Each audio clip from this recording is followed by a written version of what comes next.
Okay, so magandang umaga, magandang tanghali sa Pilipinas at mapagpalang araw po sa bawat isa sa atin. So we will enter now another chapter nitong Book of Revelation. Tayo po ay nasa chapter 14 na. And then today we will be concentrating verses 1 to 5 lang. So we will not exhaust ourselves. We will enjoy studying this chapter. No? Hihimay-himayin natin because we don't want to just try to read but we are not able to fully understand, especially sa napakaraming symbolism dito sa Book of Revelation. So if you have your Bible with you, can we open it in chapter 14 from verses 1 to 5, the Lamb and the 144,000. Okay, so let me read. Then I looked, and there before me was the Lamb standing on Mount Zion, and with him 144,000 who had his name and his father's name written on their foreheads. And I heard a sound from heaven like the roar of the rushing waters, and like a loud peal of thunder. The sound I heard was like that of a harpist playing their harps, and they sang a new song before the throne and before the four living creatures and the elders. No one could learn the song except the 144,000 who had been redeemed from the earth. These are those who did not defile themselves with women, for they remain virgins. They follow the Lamb wherever he goes. They were purchased from among mankind and offer as first fruits to God and the Lamb. No lie was found in their mouth. They are blameless. Purihin ang Panginoon sa kanyang mga salita sa umagong ito. At last Friday, we were able to complete yung ating pong chapter 13. We were able to study wherein I discussed with you about the beast out of the earth from verses 11 to 18. From that study, napag-aralan po natin that the second beast coming out from the earth is referred to the false prophet. Kung merong first beast referring to the Antichrist, meron ding second beast who came out from the earth, and that is being referred as the false prophet. So the earth, bakit he is coming out from the earth? Yung earth, sinisimbolize ito yung having stability and order, at nagko-contrast ito doon sa characteristic of the sea, which is symbolized by chaos, disorder, and evil. The beast out of the earth had two horns. Nakita natin yon, like a lamb, but he spoke like a dragon. So horns, kung matatandaan natin, pinag-aralan natin yan for so many weeks na, for so many studies, yung horn symbolizes power and authority. This means that both the Antichrist and the false prophet, they are given by the devil or the dragon the power and the authority. Okay, so John saw the beast looking like a lamb, giving appearance of gentleness and harmlessness. The lamb often represents innocence, purity, and points to Jesus Christ as the Lamb of God. Now, the false prophet will impersonate the Lamb of God. Although he portrays himself as lamb, yet he spoke like a dragon or the devil. So it exercised all authority of the first beast on its behalf and made the earth and its inhabitants worship the Antichrist. So the false prophet, kung matatandaan ninyo, performed great signs. Natandaan natin yung last time when we studied it, that he was able to perform great signs, even causing fire to come down from earth, from heaven, in full view of the people. Because of these signs that these false prophets were able to do, he was given to perform on behalf of the Antichrist. It deceived all or many of the inhabitants here on earth. So it ordered them to set up an Ebades in honor of the Antichrist, who was wounded by the sword and yet lived. So the false prophet was given power to give breath to the image of the Antichrist so that the image could speak and cause to deceive. It caused all who refuse to worship the image to be killed. So it forced all people to receive a mark on their right hand, on their foreheads, so that they could not buy or sell unless they had the mark, which is the name of the beast or the number of its name. The number of the beast is also the number of the man, which is 666. So we will not try to again discuss all these things, no, na recorded na po yan sa ating pong YouTube. So if you want to go back again to those learnings that we have learned throughout chapter 13, then you may do so. You can go back again and try to remind yourself of all the things that we have learned so far throughout chapter 13. So the chapter closed with the calling. So nung nagtapos itong chapter 13, may calling for believers to have wisdom and discernment, to understand the times and remain faithful amidst deception. So ito po yung isa sa mga calling na sinasabi ng ating Panginoon when we are trying to understand the book of Revelation, that it does not only gives us the proper understanding regarding the sovereignty of our God who is in control of everything, but the calling of God for all the people who are studying the book of Revelation is for us always to have wisdom and discernment.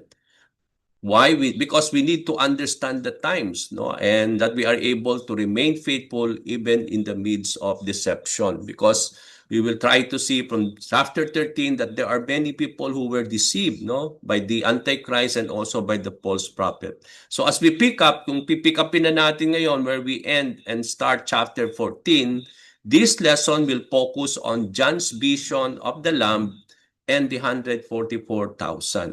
So kung mapapansin natin ito, hindi ito very new for all of us because even in chapter 7, we were able to know and understand already about the Lamb who was standing on the throne and also the 144,000. Kung matatandaan ninyo yung study natin sa chapter 7 wherein ang sabi nila itong 144,000 means two things, no? They said it is literally the Israelites, no? Kung mapansin niyo 12,000 out of 12 tribes, no? It means that it is equal to 144,000. So ang sabi nila during the end times, during the tribulation, no? Wherein this 144 Jewish people will evangelize the earth, no? And then kung mapapansin natin sa chapter 7, after that it resulted for so many multitudes of people to come to the Lord from every tribe, from every nations and languages, isn't it? Kung matatandaan natin yon. But also, other meaning of this as theologians were divided about the meaning or the exact meaning of this 144,000. But ang sa sinasabi naman nila dito, yung 144,000 stands to those people who have been redeemed by the blood of the Lamb. So ibig sabihin, hindi siya talaga literal na 144,000 lang. So it is a symbolism of all people who had been redeemed by the Lamb, by the blood of the Lamb. And that's what John saw here again in chapter 14, no? Sabi po sa verse 1, then I look, nung tumingin uli si John, there was, sabi doon, there before me was the Lamb standing on the Mount Zion, and with him 144,000 who had his name and his father's name written on their foreheads. So nakita dito ni John that John saw that there was the Lamb standing on Mount Zion. And along with him, no, sabi niya doon, and there before me. It means to say it was somehow he was there, no, with the Lamb standing on Mount Zion, and with the Lamb are the 144,000 who had his name and the Father's name written on their foreheads.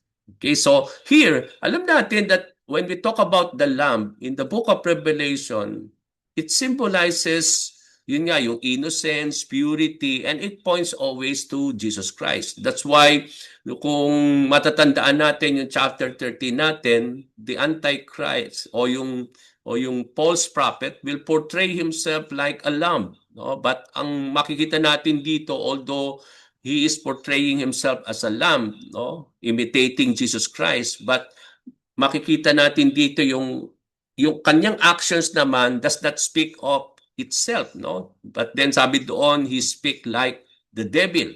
So here, when we talk about the Lamb, no, standing on the throne of God in chapter 7, and here standing on Mount Zion, no, it is always being referred to our Lord Jesus Christ, the sacrificial Lamb of God. No? Ine-emphasize dito mga kapatid yung role ng ating Panginoon as a sacrificial offering for humanity's sin. Alam natin kung paano ibinigay ng ating Panginoon ang kanyang sarili para sa ating mga kasalanan. And He is the Lamb of God. Jesus is the Lamb of God who takes away the sin of the world. Diba? Matatandaan natin during the book of John, study natin wherein John the Baptist, when he saw Jesus Christ coming to him for him to be baptized, no? He allowed the people to see, no? Sabi niya, behold the Lamb of God. He allowed the people to see Jesus Christ coming, no, as being the Lamb of God who will take away the sins of the world. So in Revelation, the Lamb is a central figure. Alam natin, no, very central figure po yung Lamb dito sa ating book of Revelation. At sinisimbolize nito, nire-represent dito yung redemption, no, yung redemption of God, because as Jesus Christ, as the Lamb of God, He will redeem mankind from their sins. No, He will become an offering, the Lamb to be offered for humanity's sin. Pero hindi lang sinia-emphasize dito yung Lamb representing redemption, but also it represents victory, where over sin and over evil. Kung matatandaan natin, when Jesus Christ gave Himself as an offering, when He died on the cross, when He was buried, but then after 3 days, He rose up again. No? It means to say, yung Lamb also symbolizes victory. And we come to see here, even in the book of Revelation, the Lamb, no? We will able to see the ultimate victory of Jesus Christ over sin and evil. So the Lamb was standing on Mount Zion. So nakita ni John that this Lamb was standing on Mount Zion. Okay? Now, Mount Zion, kung pag-aaralan natin, di ba word for word tayo, no? We don't want to just skip this study without knowing everything, especially Mount Zion is a very important for us to know what is about this, no? So Mount Zion is a significant biblical location, often representing the city of Jerusalem. Kaya kung mapapag-aralan natin yung New Testament, when we talk about Mount Zion, it refers to Jerusalem, the holy city of Jerusalem, but also it signifies also not only a literal place, no, which is Jerusalem, but when we talk about Jerusalem, there is also a spiritual meaning, or it can be also seen. Pag sinabi nating Mount Zion, hindi lang literal place pointing to Jerusalem, but it also symbolizes a spiritual center of God's kingdom. There is a spiritual Jerusalem, no? Di ba sabi nga sa book of Revelation that the new Jerusalem is coming down from heaven, no? So we come to see here that Jerusalem also, or Mount Zion, can be also in the spiritual aspect, no? Because Mount Zion can also mean a spiritual center or spiritual place wherein there is the kingdom of God, no? It is associated with God's presence. So pag sinabi nating Mount Zion, alam natin it is a place of God, no? It is the center of God's kingdom. It is associated with the presence of our God and the fulfillment of His promise. Kasi nga, makikita natin later on as we study the book of Revelation, as I have said, no, that not only there will be the new heavens and the new earth, but we come to see the heavenly Jerusalem coming down from heaven into this earth. Okay? So makita natin yon. So the Lamb, so to natin makita that Mount Zion is understood as both literal and heavenly place. So hindi lang siya literal place here on earth, no, pointing to Jerusalem, but also it means a heavenly place. Okay? So Mount Zion as a literal. So let's understand first kung Mount Zion is just a literal place, no? It is a literal place located in the city of Jerusalem, which David, kung mapapansin natin, kung pag-aaralan natin yung Mount Zion in the Old Testament times, ito yung lugar kung paano si David originally took this from the Jebusites, no? Kinuha niya ito, kinonquer niya ito at inangkin niya yung itong lugar na ito, he took it from the Jebusites, and upon which doon niya binild yung city of David. Okay, doon niya binilt yung city of David, no? It becomes a city of David. Kaya kung pupunta kayo sa Jerusalem, even at this time, no, napakagandang pasyalan yung city of David, no? So similarly, Mount Zion is also a spiritual center of God's kingdom. It is a heavenly place, as heavenly reality and destination. It refers to heavenly Jerusalem. So here, if we will try to see now Mount Zion in this book of Revelation 14, hati ang mga theologian whether ito bang Mount Zion na binabanggit sa dito sa chapter 14, meaning literal Jerusalem here on earth, or ito bang Mount Zion wherein the Lamb was standing is in heaven? Because Mount Zion is also it means also a spiritual place, or it is a heavenly Jerusalem where there is the presence of the Lord and the kingdom of God, no? So Hebrews chapter 12, so we'll try to see that, and later we'll try to understand ito bang Mount Zion na ito is the literal city of Jerusalem, or it is being referred to the heavenly Jerusalem, no, in the kingdom of God. Now, before we go that, sabi po sa Hebrews chapter 12, verses 22 to 23, why we believe that Mount Zion is also a heavenly place, or a heavenly, it points on also not only to the literal Jerusalem, but also talks to or points to the heavenly Jerusalem. Okay? Bakit? Kasi sabi po sa Hebrews 12, 22 to 23, but you have come to Mount Zion, to the heavenly Jerusalem, no? Take note of that, no? Yung writer ng Hebrew, sabi niya, but you have come to Mount Zion. At paano niya describe itong Mount Zion in this Hebrews 12? Sabi niya, to the heavenly Jerusalem. So Mount Zion here is not only a place here on earth pointing to the city of Jerusalem, but also it means also a heavenly Jerusalem, the city of the living God. So it means to say Mount Zion is not only a literal place here on earth, but it points also, it symbolizes also the city of the living God. Okay? So you have come to thousands upon thousands of angels in joyful assembly to the church of the firstborn, whose names are written in heaven. You have come to God, the judge of all men, to the spirits of righteous men made perfect. So here, makikita natin that Zion o Mount Zion is seen as a place where God will establish His rule and gather His people. Kaya dito sa Hebrews, makikita natin dito, itong writer of Hebrews, he was talking about this Mount Zion as a heavenly place, a heavenly Jerusalem, where it is considered to be the city of the living God, no? And here, it says here that God will gather and establish His rule and gather His people, no, on this place here in this Mount Zion, in His city, no, in the heavenly Jerusalem.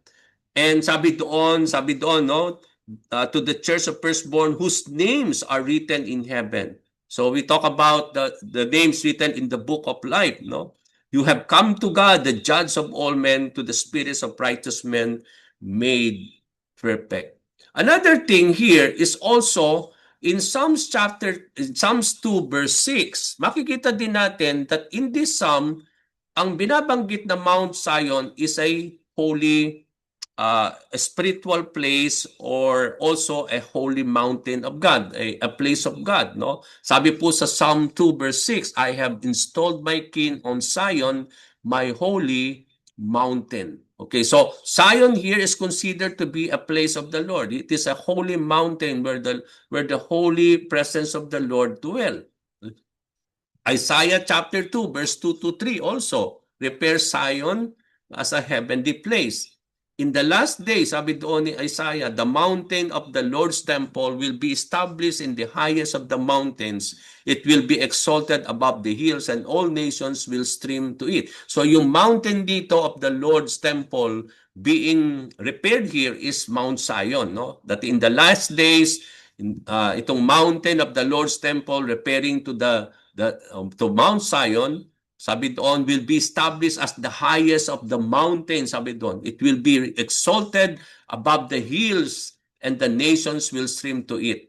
So, in Revelation, Mount Zion symbolizes the heavenly Jerusalem and the place of the divine rule of the Lord. So here in the book of Revelation, we are not talking about the literal Jerusalem or the place here on earth.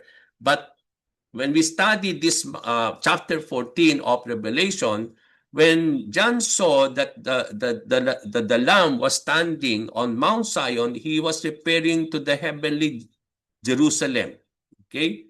It is a place of divine rule of the Lord. So the lion was standing on Mount Zion, and with the Lord are the 144,000 who had his name and his father's name written on their foreheads. So dito kinarakterize ng Panginoon through the writing of John kung sino ba itong 144,000 na ito. At nakita nga ni John na itong 144,000 merong pangalan ng Panginoong Jesucristo at pangalan ng Diyos Ama na nakasulat sa kanilang foreheads. Okay, now we know that it is not literal also, no? Symbolism din yan. So we will try to know about that. So we have learned and came across the 144,000. Yun nga yung sinasabi ko kanina, hindi ito new for us, no? Itong 144,000, napag-aralan na natin ito sa chapter 7 where we saw that the 12,000 of each of the 12 tribes of Israel will be assigned for God's purposes. So yun nga yung makikita natin, no? Sinet apart itong 144,000 at sabi nga ng mga theologians itong 144,000 at because binanggit din doon sa chapter 7 that 12,000 of each tribe, ito yung total nitong 144,000, no? Kung gusto niyo balikan, if you can go back again to chapter 7, binanggit doon yung 12,000 of each tribe. Sino yung mga 12 tribe na yon? You can see that in chapter 7. So they were set apart by the Lord for His purpose. At ang sabi nila, yun yung purpose nila is to evangelize during the time of the tribulation, wherein multitudes of people will be evangelized and will be brought back to the Lord, no? Multitudes of people from every tribe, language, and nations, no? So kung gusto niyo balikan yon, tingnan niyo po sa chapter 7. So they have God's seal on name written on their foreheads and are exempt from the judgment of God so they can do His purpose. So yung seal na yon, di ba sabi nga natin sa chapter 7, kung matatandaan ninyo, they have the seal of God. And that seal is on their foreheads. Yung seal na yon ay binabanggit dito ni John also in chapter 14. Yung seal na yon contains the name of the Lord and the name of the Father. And it is the seal on their foreheads. Okay, so ibig sabihin, itong seal na ito, ano ba itong seal na ito? They have the seal of God and name written on their foreheads and are exempt. No, it means to say they are exempt from the judgment of God. It means the seal means protection for them. No, they are protected, especially from the judgment of God, so that they can do their purpose. Come to think of this, they said they will be evangelizing during the time of tribulation, and to do that, they need the protection of the Lord. So yung nga yung protection of God, ang sinisimbolize ng protection of God doon is yung seal on their foreheads, no? Not literally that meron silang seal on their foreheads, but it means to say when they do that task, no, during the tribulation, there is the protection of God in the midst of them. So yun yung sinisimbolize ng name and the seal that was put onto their foreheads. So the 144,000 is a symbolic number. Yun nga sinasabi ko, no? Hindi ito na parang literal number, no? But although hati nga ang mga theologians dito, they said that it is literally 144,000 Israelites, 12,000 from each 12 tribes. Pero kung yun namang, on the other hand, merong mga theologians that when they said this 144,000, it is a symbolic number. It is not a literal number. Actually, 144. But it is a symbolic number representing a group of people who are faithful to God and who had been redeemed by the blood of the Lamb. Okay, so doon natin makikita dito. Faithful sila kasi makikita natin doon sa, bago tayo magtapos mamaya, up to verse 5, inalarawan dito, kinarakterize uli ni John, sino itong 144,000 na ito. Why we say that they are faithful believers of the Lord who had been redeemed by the blood of the Lamb, who had been faithful till the end. No? Bakit natin sinabi yan? Kasi makita natin yan mamaya. No? So dun sa later verses na ating pong pag-aaralan.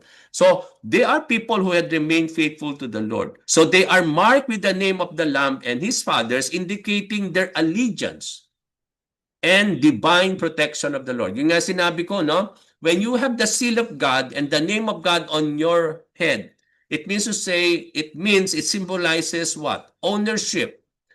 That God owns us. So kaya nga we have the seal of God. And also, it represents the divine protection of the Lord. No? Kapag meron kang seal of God during the tribulation, it means that the divine protection of the Lord is upon those people. Kaya itong 144,000 who had the seal of the Lord means they are divinely protected by God, no? Even at that particular time.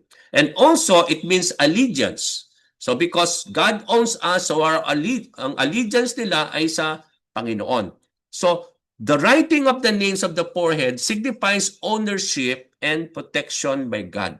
Kaya nga doon natin makikita if you have the name of God upon you, then it means to say it talks about ownership, that God owns us. And also it symbolizes also the protection of God. So it contrasts the mark of the beast. No? So kung dito natin makikita ngayon, in the book of Revelation, there is the mark of the beast, but there is also the seal of God. Okay, nagko-contrast ito. So doon natin makikita na last time we talk about the mark of the beast, the 666, no? The number of men either written on their foreheads or in their hands, no? But then makikita din natin dito yung seal of God. The seal represents the believer's identity in Christ and their dedication to the Lord as symbolizing their allegiance, no, to the Lord. So the question to understand is that the vision of the 144,000. Where are they?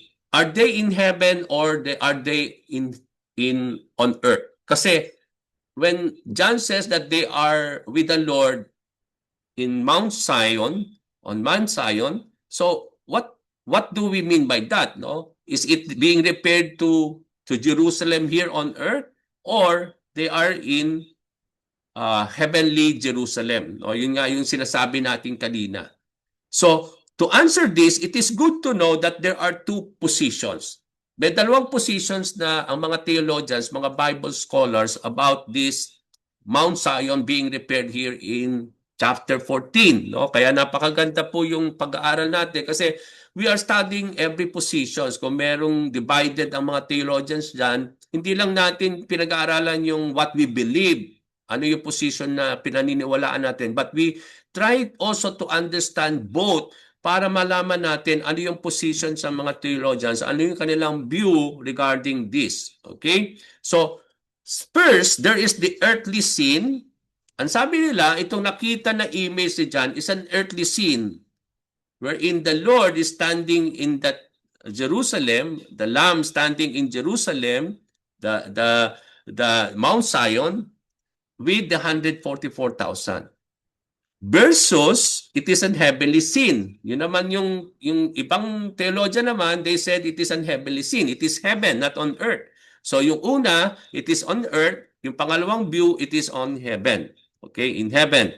Okay, so some believe, let's go first to it is an earthly scene. Sabi nila, it is an earthly scene. Some believe this is a preview, sabi doon, of the start of the kingdom age, and the 144,000 are with the Lord Jesus Christ on Mount Zion in Jerusalem.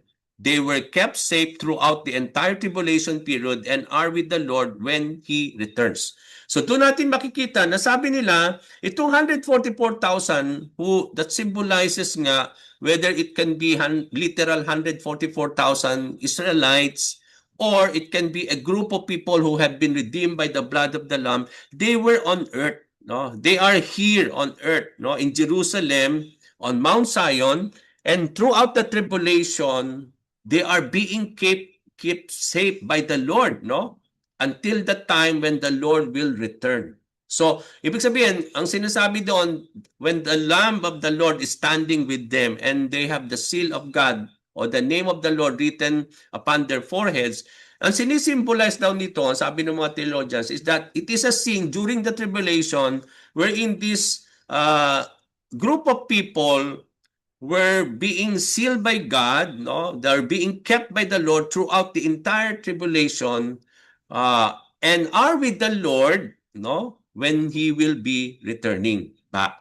Okay, so yung the Lamb standing on the throne, it means to say, it symbolizes nga that there is this coming of the Lord, no? That He will be coming and returning back, no? To Jerusalem, and that's what they said, no? That's the literal earthly scene na sinasabi nila, that it is an earthly view or earthly scene na nakita ni John. But on the other hand, sabi ng ibang mga theologian, no, it is a heavenly scene. Others believe this shows that the 144,000 have finished their ministry. Nung natapos daw yung ministry nila nung chapter 7, okay, di ba, they were on earth. No, nung nandito sila sa earth, and then when they started now and completed yung kanilang ministry, kasi di ba sabi doon, they were set apart for the Lord and they will do evangelism, sabi nila, and they will be set apart for the purpose of God, no, during the tribulation. Nung natapos daw yung kanilang ministry sa chapter 7, now with the Lord Jesus in heaven. So it means to say, they were caught also up in heaven. No? So they were now in heaven after they completed their ministry. So they are not on earth, but they are in heaven, sabi nung ibang theologian. So how did they get to heaven? No? Kasi nung una, chapter 7, nandun sila sa earth. Paano sila napunta sa heaven? Ang sabi ng mga theologians, they could be martyred, no, after their ministry was finished. They could even be caught up into heaven. Yun nga yung sinasabi nating rapture, no, na that there will be raptured, no, but then dahil wala nga rapture na words sa Bible or even in the writings of Paul, ang ginamit na the terminology ni Paul is to caught up, that they will be caught up in the air at the second coming of the Lord. So it means to say, this is where we talk about that wherein believers were caught up into heaven, just like the two witnesses in Revelations 11. Di ba? Kung matatandaan natin yung Revelations 11, the two witnesses, isn't it? After they were raised back into the light, to life, they were also caught up in heaven. Okay? So doon natin makikita. So doon din natin that explains also bakit daw nasa heaven na itong 144 after they have seen in chapter 7 that they are on earth and doing the work of the Lord. No? So here, it can be some of them that have been martyred, or some of them, or particularly most of them, were caught up into heaven. No? As we expect, no, yun nga yung pinanghahawakan nating view, that there is this caught up in the air or pertaining to the rapture before the tribulation, no? So whether the 144, ngayon, although hati nga ang theologians dyan, mga kapatid, whether it is on earth, whether it is in heaven, wala tayong problema dyan. No? It does not matter. Hindi tayo makikipag-debate dyan. No? Whether it is in heaven, on earth, it doesn't matter to us. But what is the focus here? Ang focus natin dito, mga kapatid, is not about where it is. Pero ang focus natin dito is that they are with the Lord. Okay? Whether it is in heaven, whether it is on earth, but the focus there na binibigyan ng pansin dito ni John is that they are with the Lord. Okay? And there is the seal of God upon their foreheads. So there is the protection of God upon them. So whether they are in earth and they will suffer in tribulation, or they are already caught up in the air, so it does not matter. But the focus here is that they are with the Lord and they have the seal of God upon their foreheads.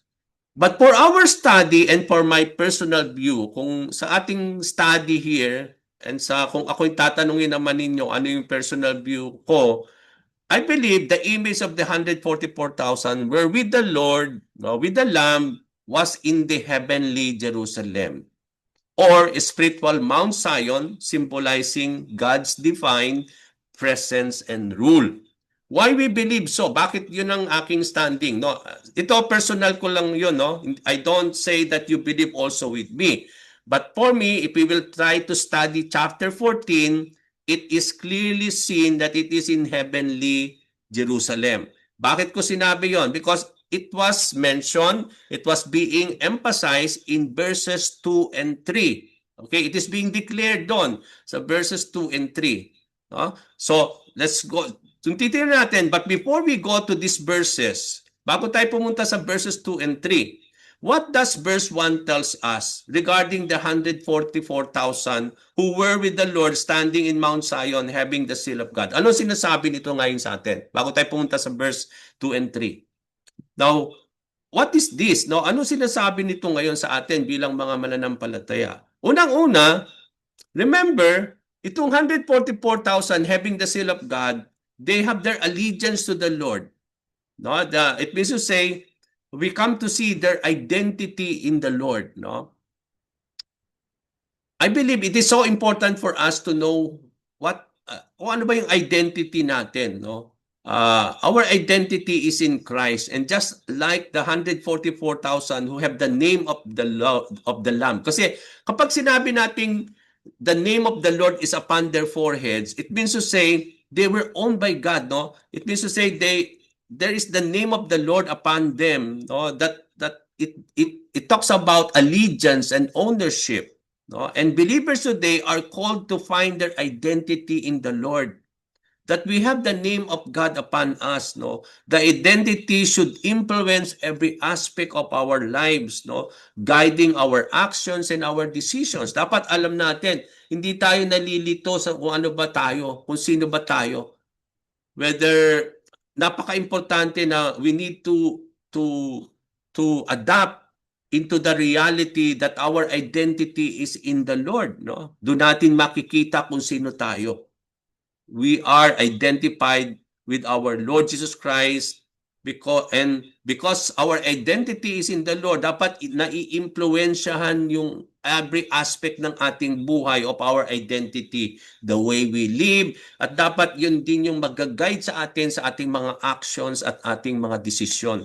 So pag sinabi natin identity natin ay na kay Kristo, so kung kailangan natin ng guidance in our actions, then we continue to seek God, no? If our identity is in the Lord, then every decision should be presented and allow God to help us in our decision. Because if that is our identity, then in every aspect of our lives, then it points always that our identity is in the Lord, no? So dapat involve si Lord in every aspect of our lives, no? So dear, makikita din natin yung 144,000 that they are the faithful ones during the tribulation.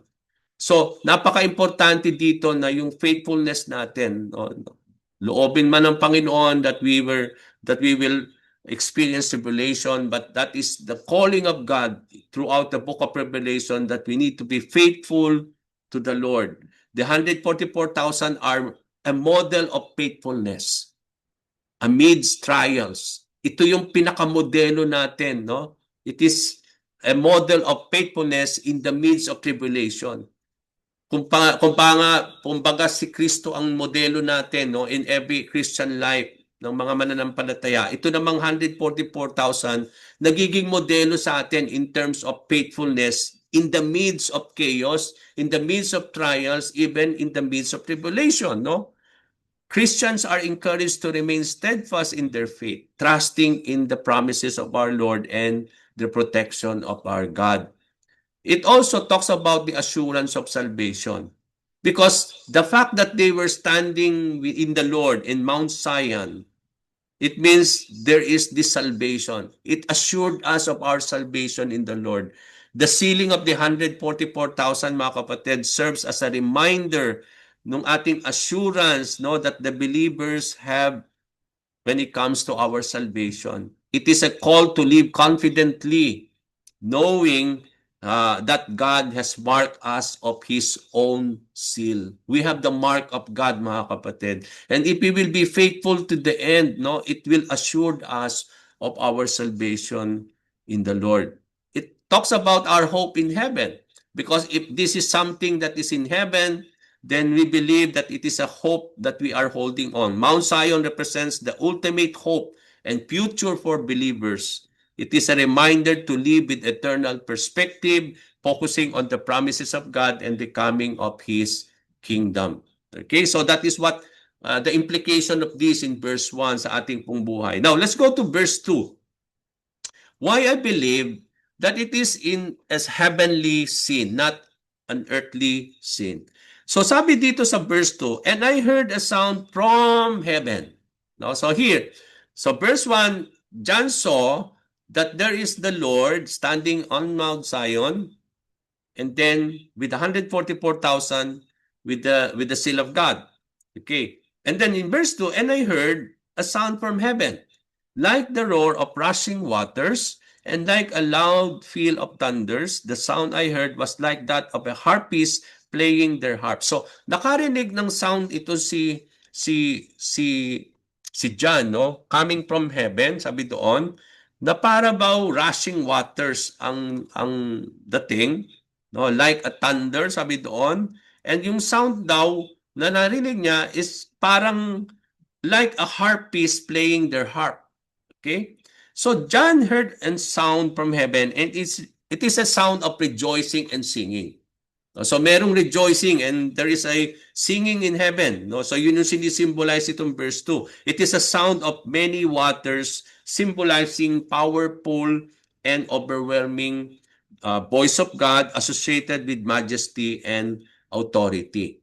Now, the imagery of many waters or roar of rushing waters is often used to in the scripture. Kung pag-aaralan natin yon, and it describes to the voice of God. So hindi lang ito rejoicing of heaven. Ang sinasabi dito, no, when John heard a sound of heaven like a roar of rushing waters, it is not only the voices of the heavenly host or the heavenly angels rejoicing, but when we talk about the rushing waters, like a loud peal of thunder, it describes the voice of God. No? So actually, it is the voice of God that John heard in verse 2. No? Bakit natin sinabing it is the voice of God? Kasi sinisimbolize daw yung rushing waters many times in the Old Testament at it points to the voice of God. Bakit natin sinabi? Sabi po sa Ezekiel 43 verse 2. Ang sabi po sa Ezekiel, and I saw the glory of God of Israel coming from the east. His voice was like the roar of rushing waters, and the land was radiant with His glory. Okay, so it symbolizes God and His presence, and also the rushing waters symbolizes the voice of God. So the sound of many waters can also symbolize the multitude of voices or collective praise of the redeemed, reflecting the vastness and unity of God's people. So dito, dalawa yung meeting natin. It can mean the voice of God, what John heard, or it can be a collective multitude of voices of the praise of the redeemed. No, ito yung mga redeemed na people, itong 144 who was praising, no, it is a collective praise, no, reflecting the vastness and the unity of the people of the Lord. So John also likened the sound he heard from heaven as the loud rumbling of thunder. So thunder is associated with God's presence. No, remember in Mount Sinai when the Lord God gave the commandments to Moses. No, isn't it? There's thunder associated there, symbolizes the presence of the Lord. No, and also it means judgment in the Bible. So during the giving of the law at Mount Sinai, no, nakita natin yun, no, it signifies awe, it signifies power and seriousness of divine pronouncement. Kasi doon sa Mount Sinai, when God was speaking, He's speaking like thunder, no? Para bang, kaya nga natakot yung tao at that time, no? So, it signifies when we talk about the voice of the Lord, no, and His presence, it symbolizes power, the seriousness of being proclaimed by God, no, at that particular time. So John also heard the sound like harpists strumming like harps. Harps are often associated with praise and worship. Di ba kung sa Book of Psalms, no?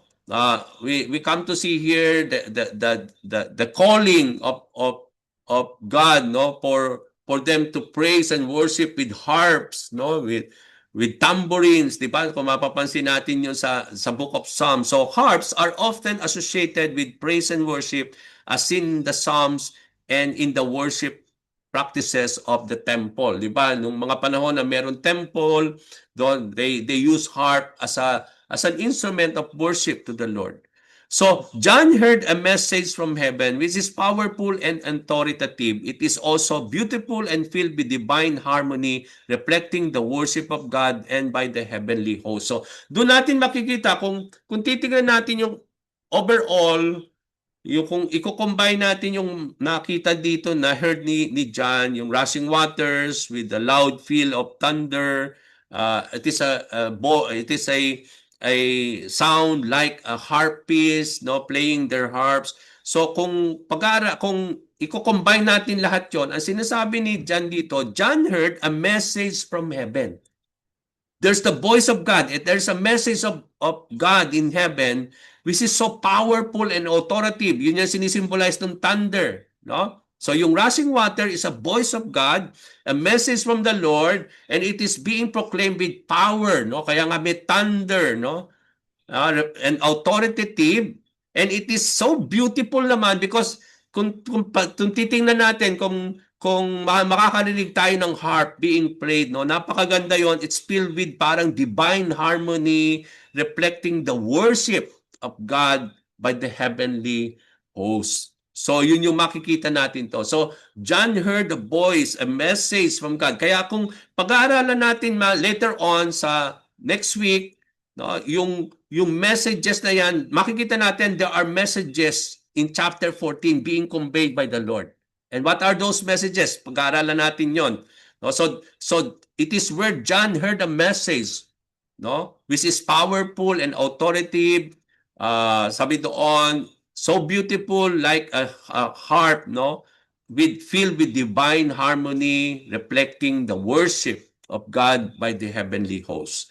Now, verse 3, and they sang a new song before the throne and before the four living creatures and the elders. No one could learn the song except the 144,000 who had been redeemed from the earth. Kaya sinasabi ko, bakit ko sinabi that they are in heaven already? It is not a scene on earth. Kasi verse 3, ang linaw-linaw. Sabi doon, and they sang a new song before the throne and before the four living creatures and the elders. Remember, when John saw the elders, no, and the four living creatures, it is a scene in heaven. Kasi matatandaan niyo yung mga previous chapters natin, no? They are in heaven, these four creatures and even the elders. And then, no one, sabi doon, when they sang the new song, no one could learn the song. No one can sing the song except, sabi doon ni John, the 144,000 who had been redeemed from the earth. So the word from the earth, it means they are now in heaven because they have been redeemed by the blood of the Lamb. And they are now singing, no, this song to the Lord. No? There is this singing a new song before the Lamb, no? Before the throne of God, before the four living creatures, and before the elders. Okay? Now, this verse gives us the understanding why we believe that the image of the 144,000 standing with the Lamb was in heaven. The 144,000 were those who had been redeemed from the earth by the blood of the Lamb, who is the Lord Jesus Christ. Now, new song. Sabi dito, and they sang a new song. Now, what is this song that they are singing? Ano ba ito? Bagong kanta ba ito? Di ba?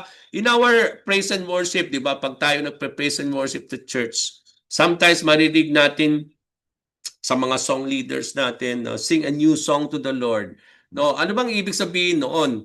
Nakakanta tayo ng bagong kanta. Yun bang ibig sabihin no? Literal ba na sinasabi doon that we have to sing a new song? I believe Brother Claro knows about this because he is a song leader, no? Nagdi-lead siya ng worship when the praise and worship will say that we need to that ini-encourage niya yung people to sing a new song to the Lord. It is not a new song actually, but it is something that's so new that it comes out from us, no, as a worship to the Lord, no, that coming out because of what we have experienced from the Lord, no, yung para bang sing a new song. Ano bang ibig sabihin ng sing a new song na sinasabi dito that they sang a new song before the throne of the Lord? So new song often symbolizes fresh act of divine deliverance or a God's redemptive plan. In Psalms, new songs are sung in response to God's mighty works. So yun yung makikita natin. Kapag naka-experience ang people of God, a mighty work of God, they will respond with a new song. So ibig sabihin, in our lives, no, kung yes, that's very true, no? These are songs that comes from our heart, out of your experience to the Lord. Kaya bago ka nag-church, no, yung buong linggo mo, na-experience mo yung si God, no, yung mighty works of the Lord sa buhay mo. Kaya kapag nag-worship ka doon, ipino-pour out mo yon na merong tune, di ba? Yung parang kumakanta ka na parang na sinasabi mo yon in a melody, no? That's kind of a new song na sinasabi dito, no? It is a new song it is a response of what you had experienced about the Lord. At inilalabas mo yon, no? Ipinoproklima mo. Psalm 33 verse 3, sing to him a new song, play skillfully and shout for joy. Nung sinabi nung Psalmist sing a new song, hindi yung bagong kanta, yung bagong release ng Hillsong, hindi yun ang sinasabi dito, no? O nung sino mang mga bagong worship na may inilabas. No, hindi yun ang ibig sabihin nun. Pag sinabing sing a new song to the Lord, a hymn of God, that how you experience the Lord, that is coming out from your heart. Tama yung sinabi ni Brother Claro, no? Psalm 40, verse 3, He put a new song in my mouth. So this to say, it is still the Lord who will put that new song in you. No, sabi doon, He put a new song in my mouth. Sabi po sa Psalm 40, verse 3, it is God who will it is the Lord who will give that new song upon our hearts, in our mouth, so that we are able to sing it.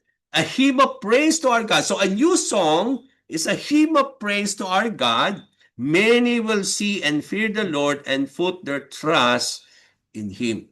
So, if you are able to see God, you are able to put your trust in the Lord, no? How important it is for us to continue to sing a new song to the Lord, a hymn of praise to our God, coming out from our hearts, no, as we experience the Lord in our lives. So here, the new song likely represents a unique experience and testimony of the 144,000 who have been preserved throughout the tribulation. So dito, why they are making a new song is because of how they experienced God during the tribulation. Remember, they have been redeemed from earth and they are now in the presence of God, and that's why they are singing a new song, no? As they have experienced the protection of the Lord, no? They are proclaiming their testimony in a form of praise, no? As they have been preserved, as they have been sustained by God throughout that time of tribulation. No? They are singing a new song before the throne. The throne symbolizes rule and authority. The act of worship is directed towards God Himself, acknowledging His ultimate power and the fulfillment of the promises of our God. So the four living creatures and the elders are introduced in Revelation chapter 4 verse 6 to 10. Okay?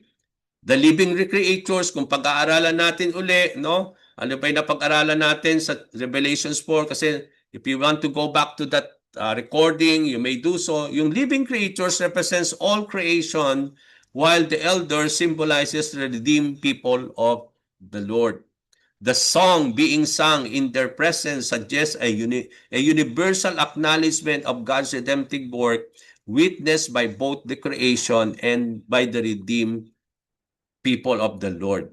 So as they sang, no one could learn the song except the 144,000. So dito, sabi doon, as they sang a new song, no one could learn the song except the 144,000 who had been redeemed from the earth. Why can only the 144,000 learn the new song? Bakit hindi yung iba? Why only the 144,000 can learn the new song?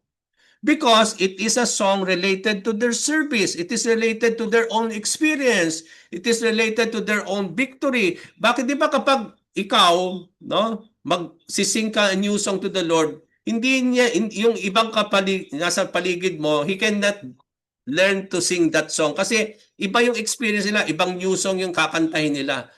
So yung sa'yo, new song siya kasi ikaw lang nakakaalam nun. Kasi yung new song na yon is based upon your experience of God. And it is coming out from your heart.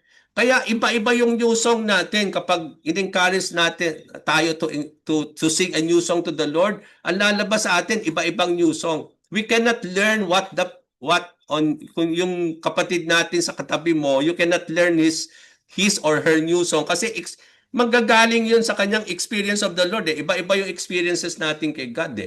So I believe that is what this verse is trying to say, no? Except the 144,000 because alam nila yung what they have experienced, that's why they can only sing that, no?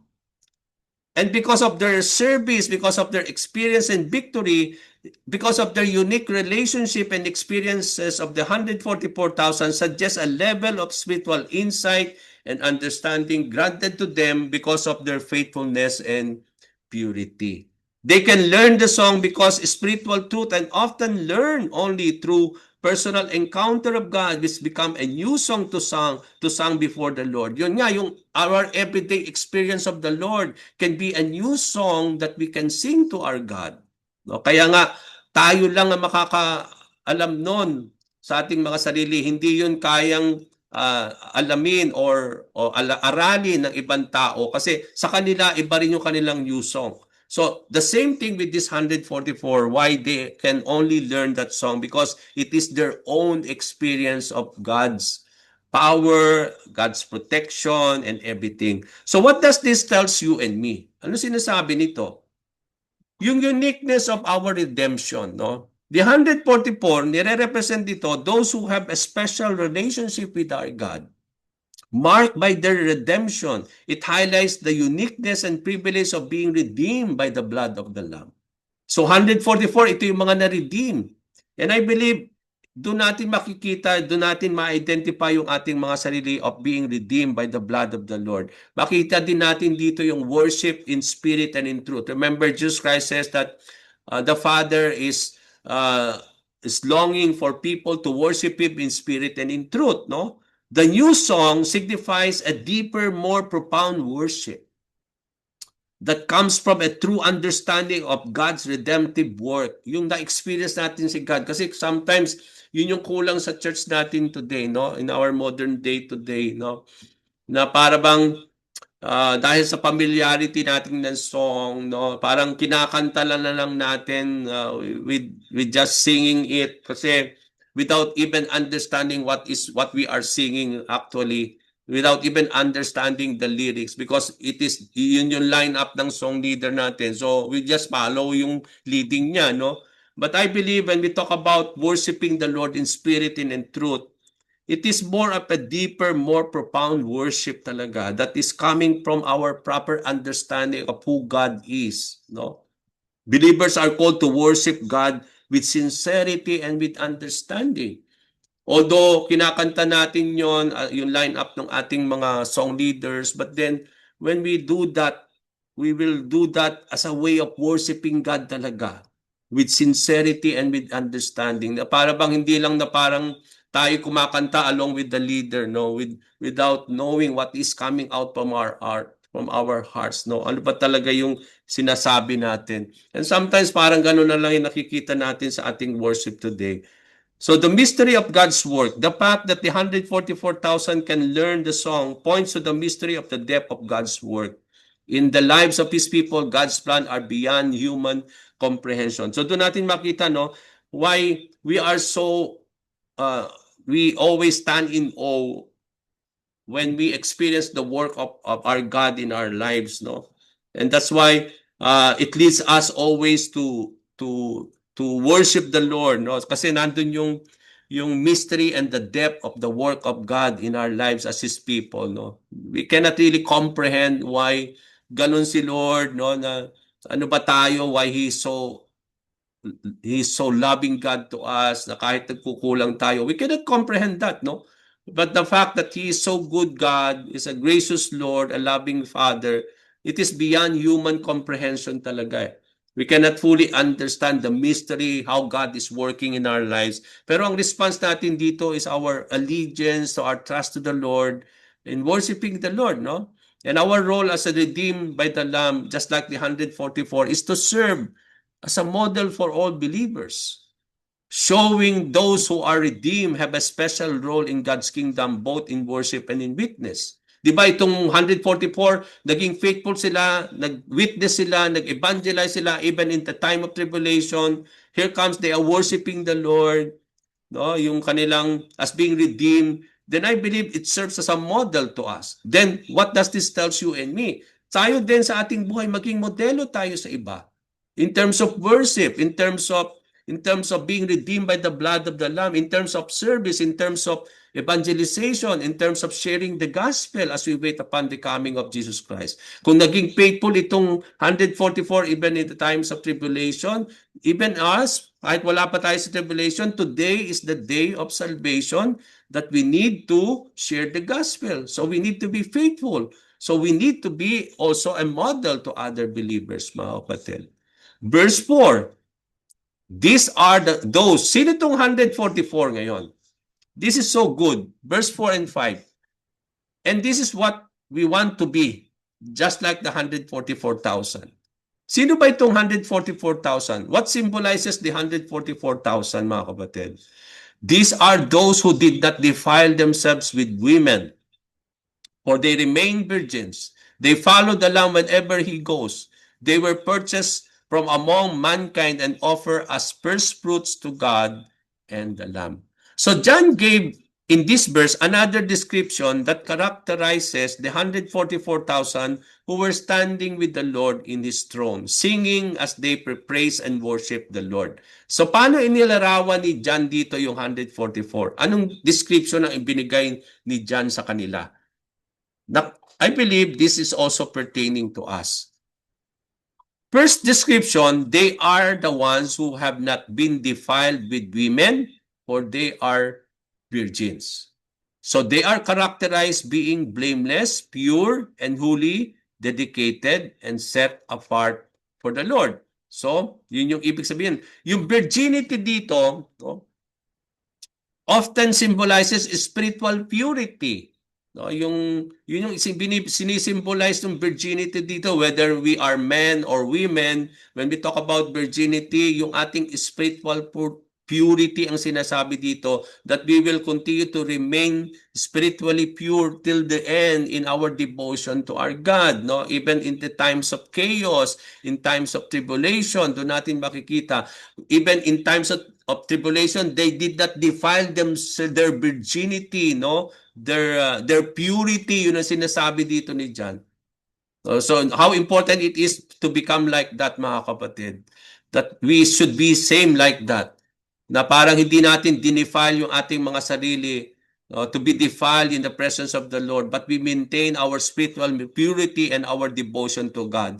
The reference is not being defiled with women is symbolic. Hindi ito ibig sabihin yung para bang lakiapid tayo, no, yung sa babae o lalaki, but ang sinasabi dito na that they did not defile themselves with women, symbolic siya, but represents those who have remained spiritually pure and faithful to God's covenant relationship, avoiding idolatry, spiritual adultery, or unfaithfulness, because unfaithfulness is likened as adultery. Di ba pag sinabi nating idolatry, that is also, sabi nga natin, yung spiritual adultery, it symbolizes unfaithfulness to our Lord. Maraming beses na in the Old Testament times, laging sinasabi ng Panginoon sa mga Israelites, they are adulterous nation. Why they become adulterous nation is because they are unfaithful to their covenant with God, no? They are also worshiping other God, no? So they become adulterous people. It means to say spiritual adultery is possible for all of us, mga kapatid. When we when we worship idols, idols can be yourself, idols can be money, idols can be your wife, idols can be anyone or anything. And I believe we have to maintain ourselves out of those things, no? Avoid idolatry. We need to maintain our purity, avoid spiritual adultery, mga kapatid. Because spiritual adultery is also likened as a adultery to the Lord, no?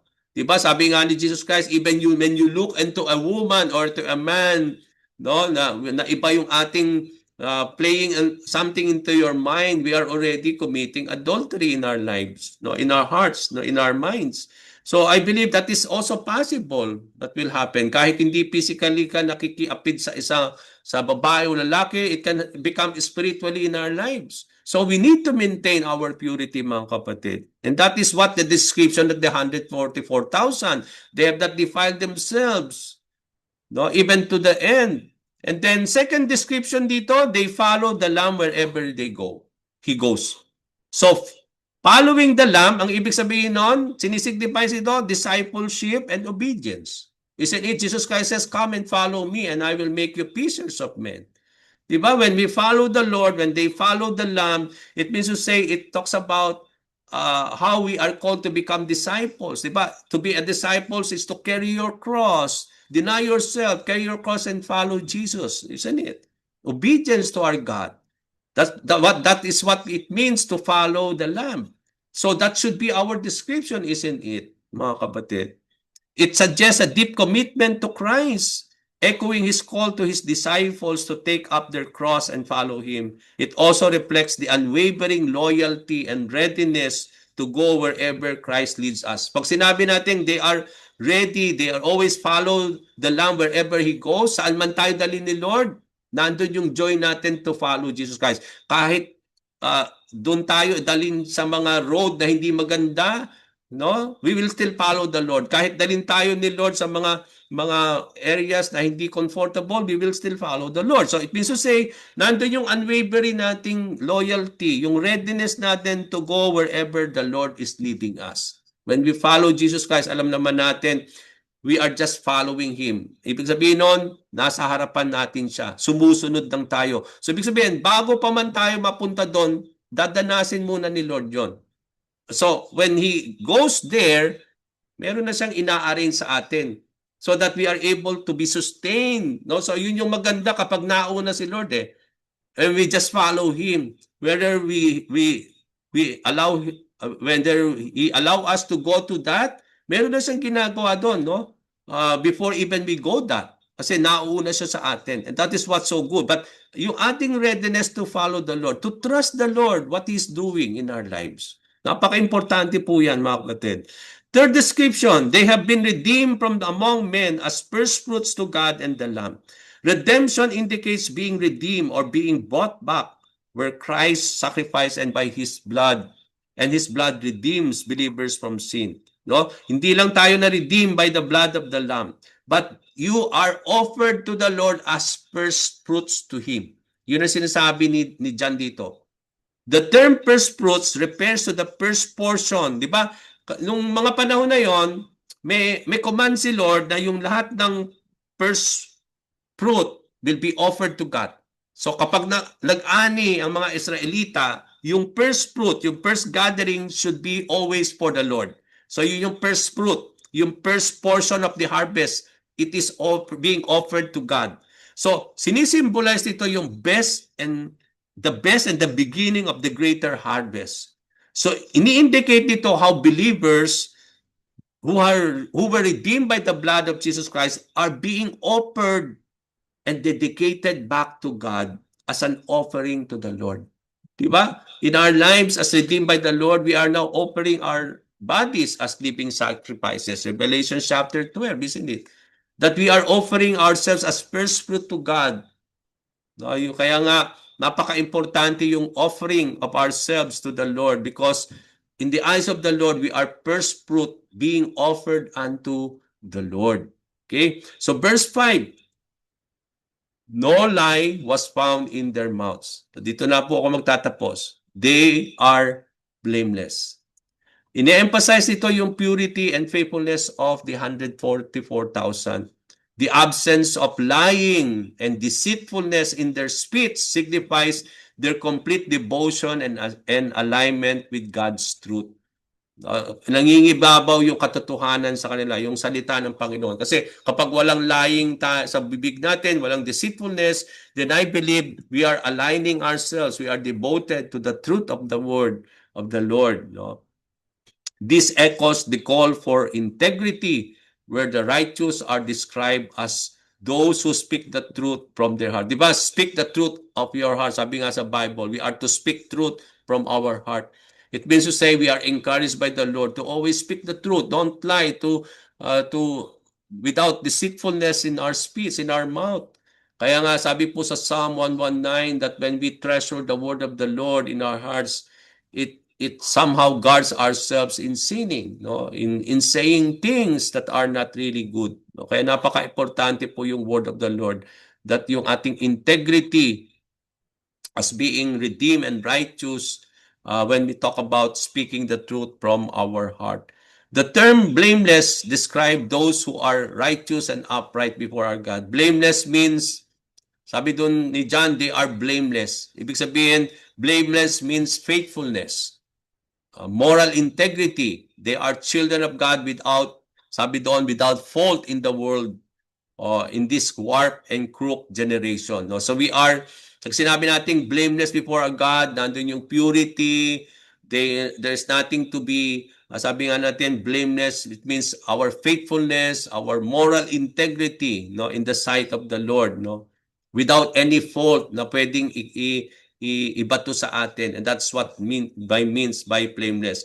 Being blameless is not about without sin. Hindi yun ang ibig sabihin. Because we can be blameless but we can still be sinning, no? Ibig sabihin doon, yung blameless dito is not about sinless perfection na hindi na tayo magkakasala. But rather a state of being justified and sanctified continuously by Christ. Kaya nga nandun lagi yung the blamelessness of the 144,000 signifies their complete redemption and sanctification, reflecting the holiness required to stand before the Lord. Kaya nga yung to be blameless here is to continue to repent, no? Continue to confess our sins. Kaya nga alam natin magkakasala tayo from time to time because we are still in the sinful flesh. But to maintain being blameless before our God, yung without fault, is yung nga, we need to repent of our sins, no? We are to confess always from time to time our sins before our God because the promise is that He will be faithful and just to forgive us and to cleanse us from all our unrighteousness.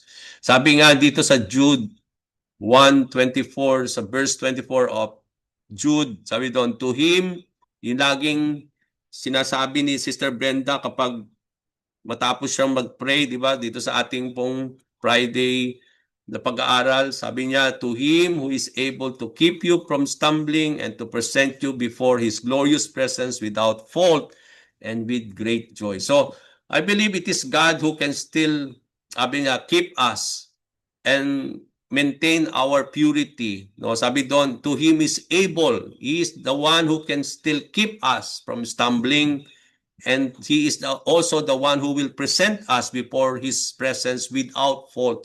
Kaya napaka-importante yung isabit natin yung sarili natin sa Panginoon because it is still the making of God in our lives, that we will not stumble, that we will not fall out from our sabi nga na, being blameless because it is still God who can present us to Him without fault and with great joy. So what does this teaches us? No, as I close, it is our purity and our dedication, mga kapatid, to be blameless. No, remember the description of John for the 144,000. No, napaka-importante that they maintain the spiritual purity. They follow the Lamb whenever he goes, no? Yung ating obedience, yung ating allegiance to the Lord, no? that they become first fruit being offered to God, offer your lives before our God, no, continuously, then we need to be blameless, no, before our God, no. At doon natin makita yung purity natin, yung ating dedication to the Lord, that we need to follow the Lamb, no, always being redeemed and set apart as our identity in the Lord. Truthfulness, having no lie and deceit in our speech, being blameless, and then nandun yung endurance and our faithfulness, even in times of chaos, even in times of trials and testings, mga kapatid. And from here, I end. I'll stop the recording and then I bring this back to Sister Brenda.